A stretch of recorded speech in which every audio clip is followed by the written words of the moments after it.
সম্ভবত বাংলাদেশ স্বাধীন হবার পর এটাই প্রথম যে অখণ্ড ভারতের যেই ঐতিহ্যবাহী একটা প্রোগ্রাম হয়, মানে ভারত এই পাকিস্তান বিভাজনের আগে যে ভারতীয় উপমহাদেশ ছিল, এরকম একটা প্রোগ্রাম ভারত প্রতি বছর করে থাকে, যেখানে পাকিস্তান, বাংলাদেশ, নেপাল, ভুটান, মিয়ানমার এই রাষ্ট্রগুলো সহ আরও যারা ছিল, মানে বিভাজনের আগে একসময় ভারতীয় উপমহাদেশ বলতে যে রাষ্ট্রগুলোকে বোঝানো হতো, আজকে তারা সবাই স্বাধীন। তারপরেও ভারত এই অখণ্ড ভারত হিসাবে নিজেদেরকে, মানে এই রাষ্ট্রগুলোকে শক্তিশালী করার জন্য একটা মিটিং করেন বা প্রতি বছর একটা প্রোগ্রাম করেন। এবার বাংলাদেশ সেখানে যাচ্ছে না, পাকিস্তান যাচ্ছে। এখন এর মাঝখানে আমরা গতকালকে দেখলাম যে পাকিস্তানের জন্য, মানে পাকিস্তানিদের জন্য ভিসার যে শর্তগুলো সহজ করা হয়েছে। আর এরপরে প্রথমবারের মতন এরা কারা বাংলাদেশে আসছে, যাদেরকে দেখে ভারতের ঘুম অনেকটা হারাম। বিশেষ করে ভারতের যেই বিনিয়োগ এবং শিল্প গোষ্ঠীগুলো আছে, যারা বাংলাদেশ থেকে বিলিয়নস অফ ডলার এই দেশের মাধ্যমে কামিয়ে নেন, তাদের জন্য মহা দুঃসংবাদ। কারণ একচেটিয়া খাওয়ার দিন শেষের দিকে চলছে। ইউনূস সরকার গত 53 বছরের সকল রেকর্ড ভেঙে এত দ্রুত 6 মাসের মধ্যে পাকিস্তানের সাথে যে সম্পর্কের মানে ডামাডোল বাজাচ্ছেন, এতে ভারতের সাথে বাংলাদেশের সম্পর্কের জায়গাটাতে অনেকটা নেতিবাচক প্রভাব পড়বে বলে অনেকে মনে করেন। তবে সরকার মনে করছে উই ডোন্ট কেয়ার। আচ্ছা, কারা আসছে দেখেন।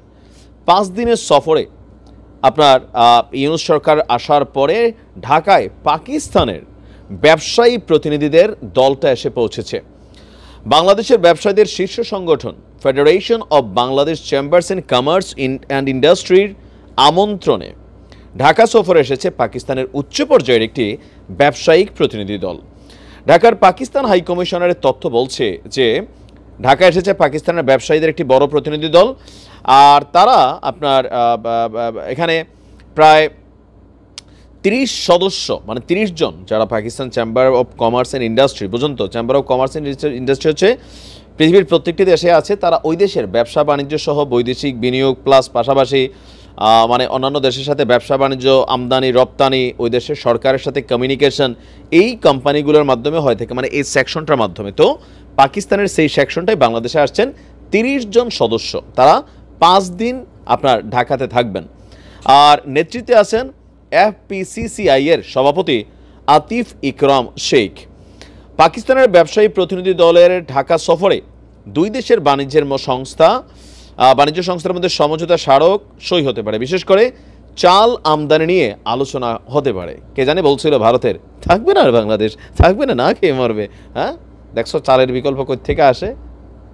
টাকা থাকলে বাঘের চোখ মিলে, শত্রু মিত্রতে পরিণত হতে চায়। কারণ কি, বাংলাদেশের অর্থনীতি পাকিস্তানের থেকে 101 গুণ ভালো। আমরা যতই ঝামেলার মধ্যে থাকি, বাংলাদেশের টাকার মান পাকিস্তানের থেকে 4 গুণ বেটার। সম্ভবত এখনও পাকিস্তানে $1 মনে হয় 400-র কাছাকাছি পাকিস্তানি টাকায়।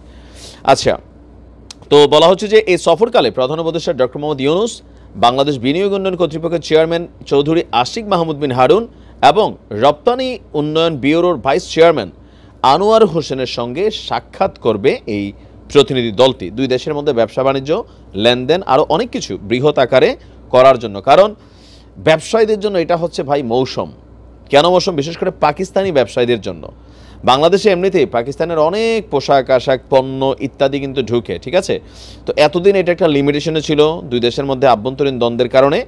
তবে এখন পর্যন্ত পাকিস্তান আনুষ্ঠানিকভাবে ক্ষমা না চাইলেও পাকিস্তানি ব্যবসায়ীদের জন্য অনেকটা পজিটিভ পরিবেশ তৈরি করে দিচ্ছে ডক্টর ইউনূসের এই সরকার। আর অপরদিকে ভারত যত দিন যাচ্ছে বিষয়গুলোতে তারা হয়তো হতাশ হচ্ছে। আর কোথাও না কোথাও ভারতের মুখের উপরে যে তোমাদের এই প্রোগ্রামে আমরা যাব না, এটাতে ডক্টর ইউনূস একটা মেসেজ সৃষ্টি করেছেন। এখন সেই মেসেজের মাহাত্ম্যটা ভারত কতটুকু বুঝতে পারছে সেটা জানি না, তবে যারা বোঝার তারা কিন্তু বুঝতে পারছে। দেখা যাক কি হয় আরও আগামী দীর্ঘ 1 থেকে 1.5 বছরে। ভালো থাকুন।